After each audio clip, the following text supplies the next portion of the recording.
Welcome to this session, and it's a pleasure to have you guys. So, what we're going to be talking about today is something in line with what we've always been discussing, and this is one of the major problems we have in the academia these days, and that is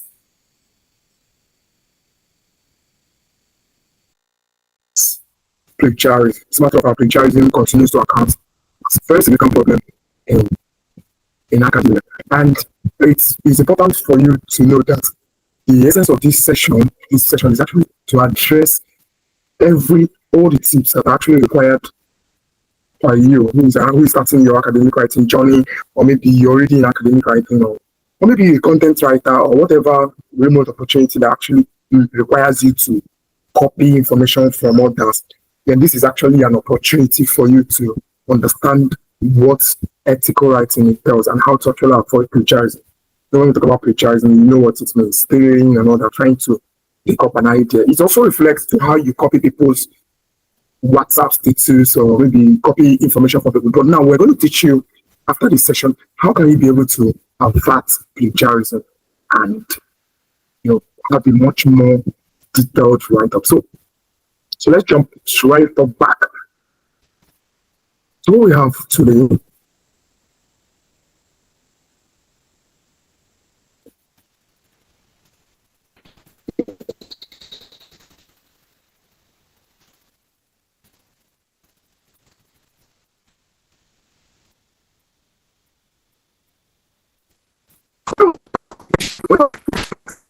tries to make it very clear what the judge looks like. Maybe you try to see this person is trying to look into the other person's system and more like trying to extract information from him.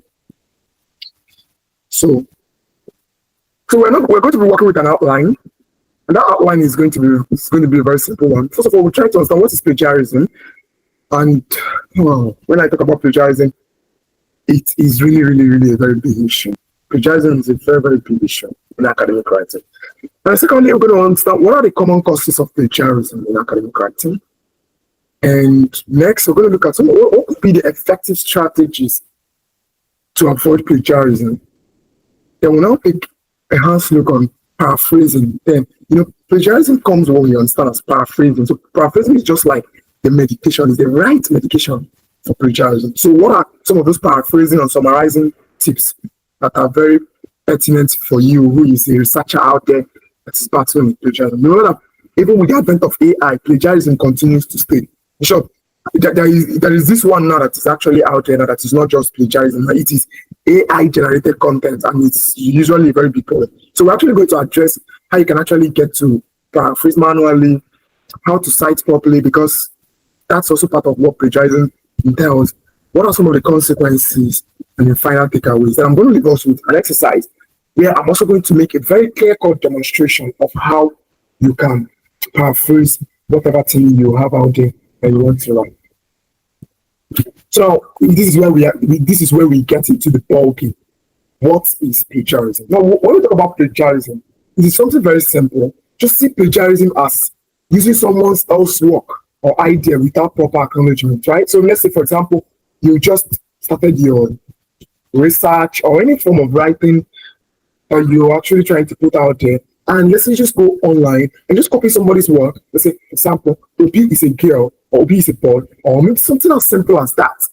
As simple as machine learning is defined to be the application of artificial intelligence, and you go out there and you copy that and paste it without acknowledging that person. So when we talk about acknowledging people, we mean citing them. We have diverse ways where we can actually acknowledge that we drew insights from somebody's work, and this is where we violate what rules. So you can actually paraphrase well, but you didn't still acknowledge where your idea came from. That is plagiarism. So remember, the definition is what? Using someone else's work, copying something from a journal, copying something from a newspaper, copying something from somebody's status, copying something from any source, and clearly you didn't do what? You didn't properly acknowledge the person where you copied that work from. That is plagiarism. There are some stuff where we can actually talk about types of plagiarism. So we can look at types of plagiarism from this point. Direct plagiarism. What I mean talk about direct plagiarism, what I'm trying to say is copy and paste, right? So you just go to a journal article. Maybe you go to the introduction, or to the methodology or to the literature review aspect of it, or maybe the discussion or any particular area, and you just highlight the information from there and you put it into your own Word document. That is what plagiarism. That is plagiarism. So that means that's what we call direct plagiarism. So that means you copy and do what paste without even changing any words. Now, another way where we can actually have plagiarism is what we call self-plagiarism. What is self-plagiarism? Self-plagiarism means what? Reusing your own work without citation. So maybe I published an article last year, or maybe recently I just had a publication, and maybe I want to write something around maternal health, and I just go and copy what I've published there already and just put it inside there without citing myself. That is what we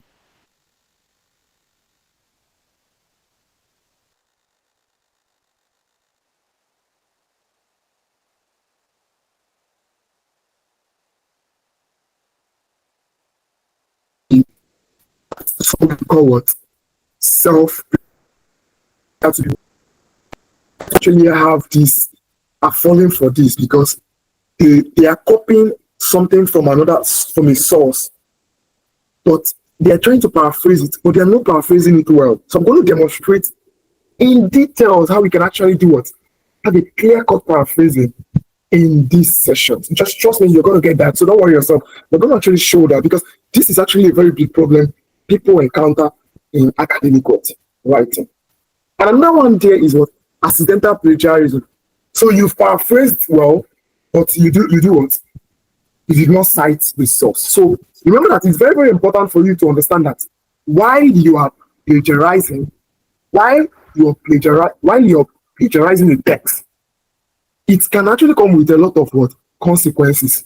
And that is why even if you paraphrase, which is not you plagiarizing now, that means you've copied from a source, you've drawn your idea from a particular source, and now you've now paraphrased it, and you forget to still cite that source, then you're actually up for it to be queried. That is what we call what? Accidental plagiarism. You paraphrase well or you didn't cite. Remember, we talked about direct plagiarism, where you just copy and paste from a journal article, newspaper publication, or maybe green literature like WHO portal, or maybe a wide array of sources where you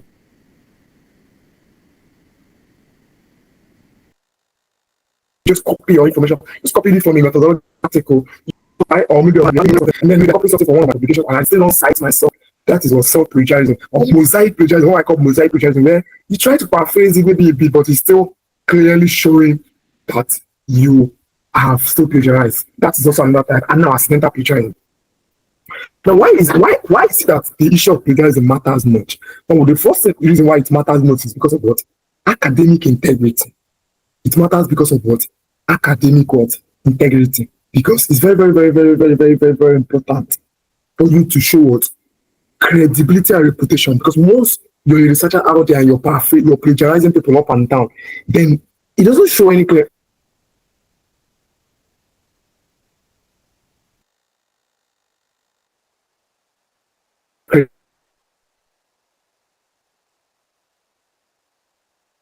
credibility or reputation and consequences. So the issue of plagiarism is something that is very, very serious, and a lot of people are not really paying attention to this. That is why you get to see people copying a lot of things, turning things around ChatGPT, messing around with academic works and all that, plagiarizing, coming up with AI full reports and all that. So these are actually challenges that are actually out there that a lot of people get to do it. And this is what the introduction of plagiarism actually satisfies to do. Now, what could be some of the causes of plagiarism? We can actually talk about what plagiarism means, but it's not going to be proper if we don't talk about what could actually be the causes of what? Plagiarism. One of the common causes of plagiarism is what? Lack of awareness. Lack of awareness could be a common cause of what? Plagiarism. Maybe some people don't even know how to cite. Maybe you lack that fundamental insight. Remember that overcoming plagiarism is not just paraphrasing. When you paraphrase, you still need to do what? Acknowledge the source. So that means you're not aware that after paraphrasing, you still need to do what? Cite that source. I used to tell people something, that academic writing is not content writing.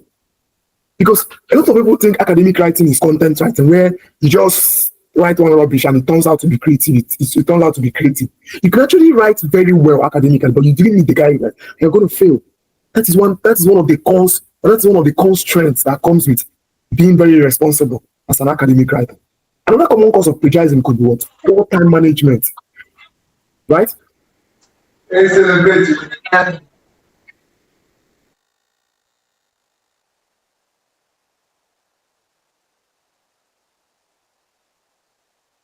Poor time management can also be paraphrasing or summarizing. So people actually find it very difficult to paraphrase or summarize their ideas. Especially when I started my writing journey about 5 years ago, about then there was no AI. These days a lot of people have artificial intelligence is already out there. You are just messing around with it, just putting things up, entering any type of prompt, just coming up with any type of half-baked evidence or get about. But then it was very easy because for you to write a full dissertation or for you to write a full manuscript, you need time. You're not just going to come up with ideas or bottle it up. No, it was very technical because you have to paraphrase.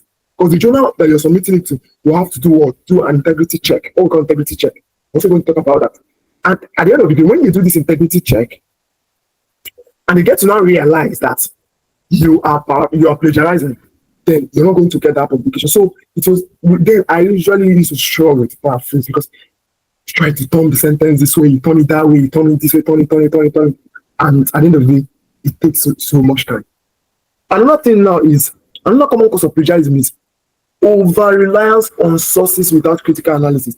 You see, the idea behind critical writing is very, very, very, very, very technical. And that means for you to be a good academic writer, it's not about maybe you just finished something, just wrote something, you got an A, another. No. You need to try so many things. And what is going to actually develop your mental capacity towards critical analysis when you're writing is your ability to cover a range of sources. And that means you need to know how to make arguments while you're writing. The same way you argue with your exes, the same way you argue with your spouse, the same way you argue with your friends, the same way you argue with families and all that. That's still the same way you need to make arguments around your points when you're developing any sort of academic evidence. And that's how it was. And now another common cause of plagiarism is if there is pressure to meet deadline. The last one and the second one actually has a very, very massive relationship because poor time management will lead to rush work, and that is due to pressure to meet deadline, and that's justice. So these are actually things that actually leads to plagiarism. You end up just copying from one. Then also, the next thing we actually need to understand here is some of the tips. Some of the tips in paraphrasing regularly and how to properly cite sources is also very, very important, right?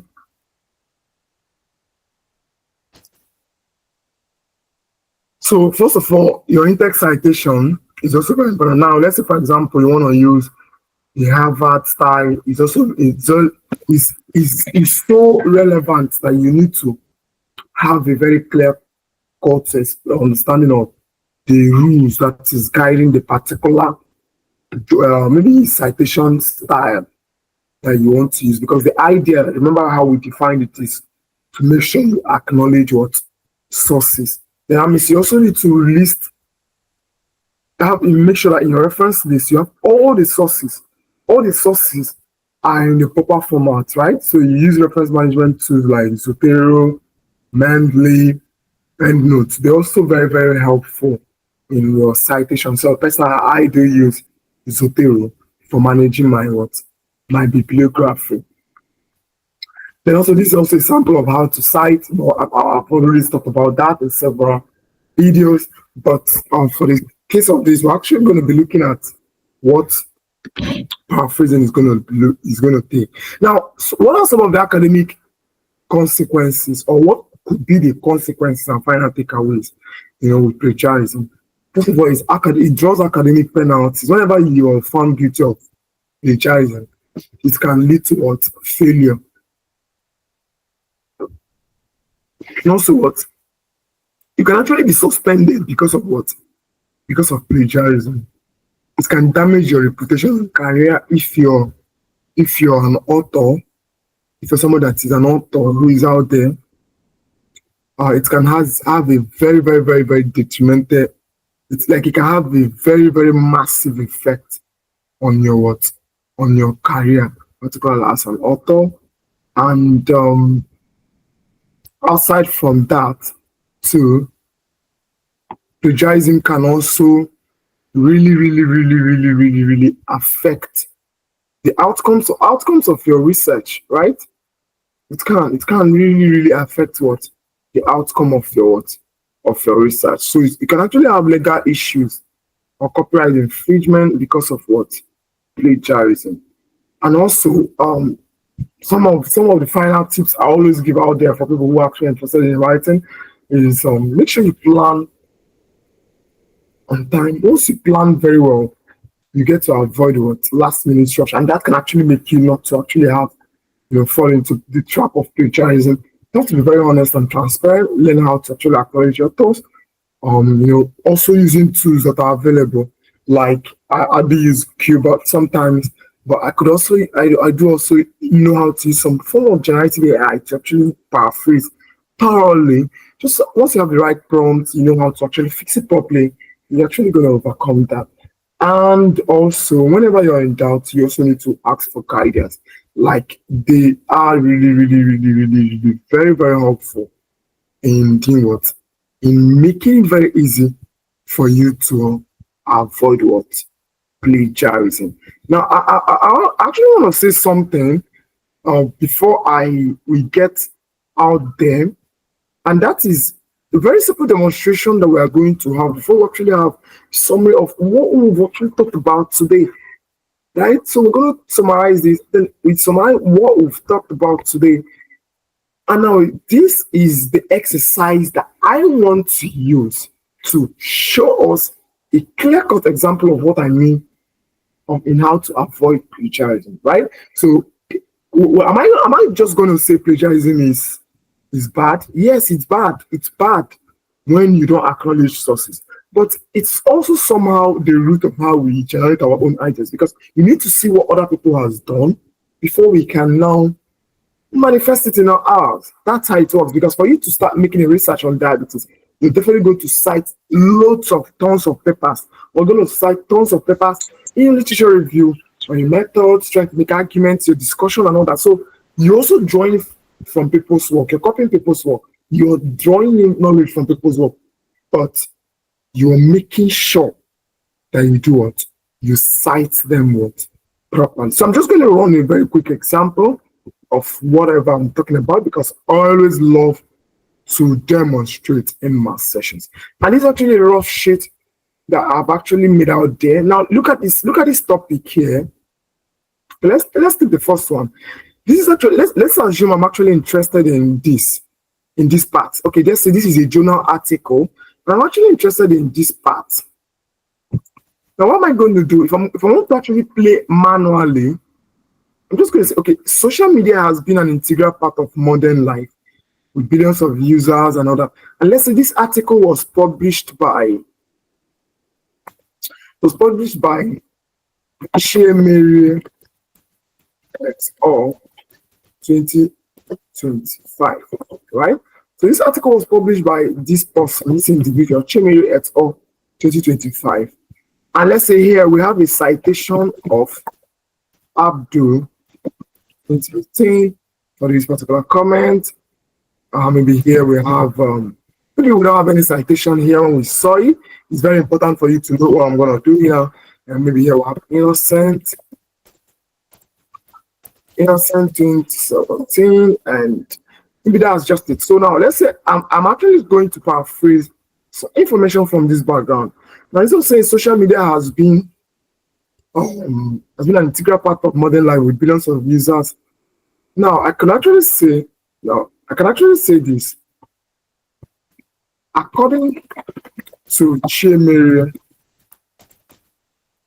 et al. 2015, it was highlighted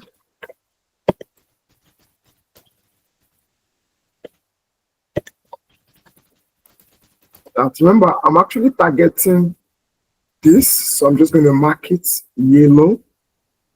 It was highlighted that worldwide, the platform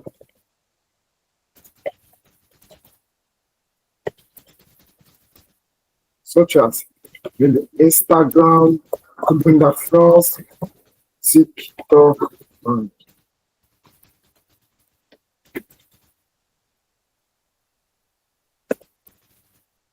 which people.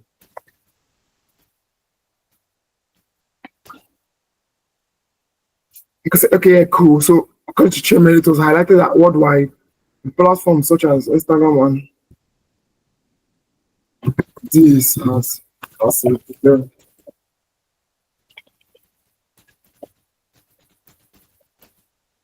to do an crucial aspect of the process.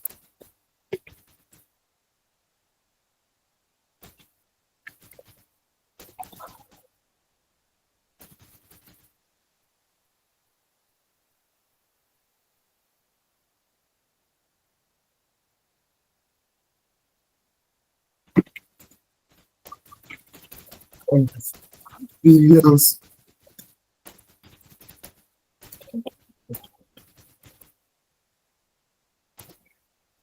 So it's according to Chimere et al., right? I can actually put that cited that worldwide with social media platforms such as this Instagram, TikTok, and Facebook. Could actually they are seen to have facilitated to be a crucial aspect of the life of billions of people. So this is clearly what we mean as what paraphrasing. So you try to, you see, I didn't just paraphrase the sentence. I made sure I acknowledged where I drew this idea from, and it was not cited here, so I had to acknowledge it. Now let's say in a situation where I want to actually paraphrase this, and it was already cited here, I can now say something like this, maybe cross-referencing, according to Abdul 2018, as cited by Chimere 2015, it was posited that social, okay, so they say here that social media can lead to depression this among users. They say that I cannot say it was believed that depression, comma, anxiety, and feelings of inadequacy among youth is induced by social media. So that's beautiful. I have just paraphrased this. I'm just giving a space so that it won't be clustered. So we can be able to do what? Identify it. So you can see this now. Okay, let me use a better color. I think that color is too shiny. Okay, let me use this here. So you see, are you seeing it? So this is very, very, very important for us to understand and have a grasp of. And this is what you also do what in other areas. Plagiarism is improper, and it's something that that needs to be combated properly, right? Plagiarism needs to be what? Combated properly. And that is why it's also very, very pertinent that you as a writer out there, you learn how to do what?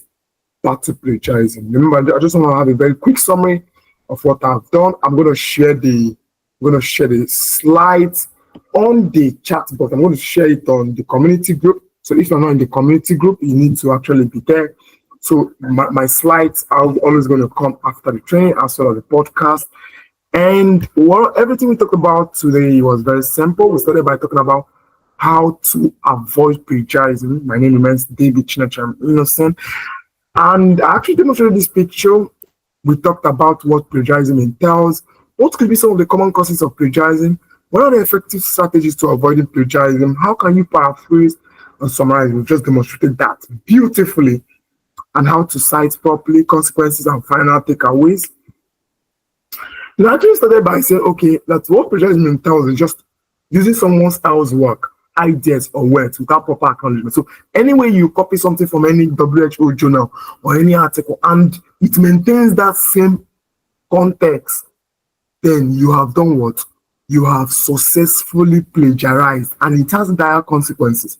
I talk about types of plagiarism where we have direct self-plagiarism, mosaic plagiarism, which is something that is so common with many people, where they even cite, but it's still looking close. So that's mosaic plagiarism, accidental plagiarism also. And I say that is very important because of academic integrity and credibility, legal and ethical consequences as well. Now, I also made it very clear that some of the common causes of plagiarism could be lack of awareness, because most people are not really aware.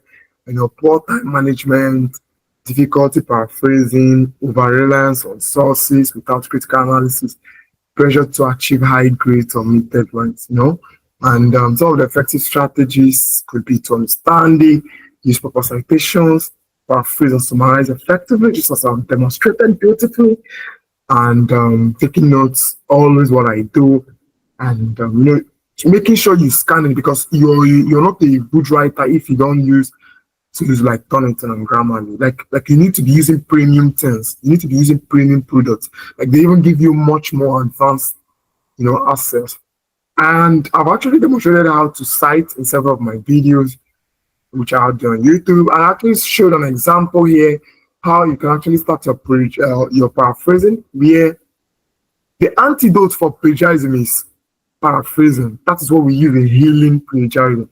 And that means you need to understand the sources. You need to use synonyms, very important. Changing the sentence structure. You saw how I changed it. I brought the citation in front and now cast the sentence, brought those in the back, the last ending part of it to the front, then brought the front to the back. That way it makes a lot of sense. Maintains the same meaning. Remember, the idea in paraphrasing is that it doesn't lose meaning and it's not still the same. So you just have to strike a balance to be in the middle. You have to cite the sources.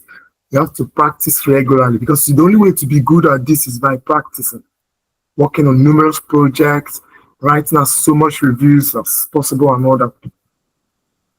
Then, if you're watching this, please, you have to like, share, and subscribe. It's very important to subscribe to this channel. And also, you need to also learn how to cite sources properly. I've always explained this in previous videos, Then I also talk about some of the consequences, which is academic penalties, damaging your reputation and career. Imagine when you're somebody finds out, that I've been plagiarized, and that's a very massive blow to my career. Legal issues too, because when you're copying people, they can actually sue you to court. And some of the ways to avert this is by making sure you plan how to write. You're always honest and transparent about your work. It's always going to help. And you always talk to people, because you can't do it alone, right? And whenever you're in doubt, you need to ask for guidance. So actually make that demonstration. Now, I want to say something. Like currently, as of the time of making this video, we made a call for just solely our publications, the people who are interested in publications, right? It has not just only publications. But then by February, we'll be coming up with a training for participants. So that training is going to be a 2-week training for people who actually cannot write. And we'll make sure we take you from the very basics to being an expert in writing. So I want to actually say a very big thank you to each and every one of you for making out time to be part of this particular lecture series on how to avoid plagiarism.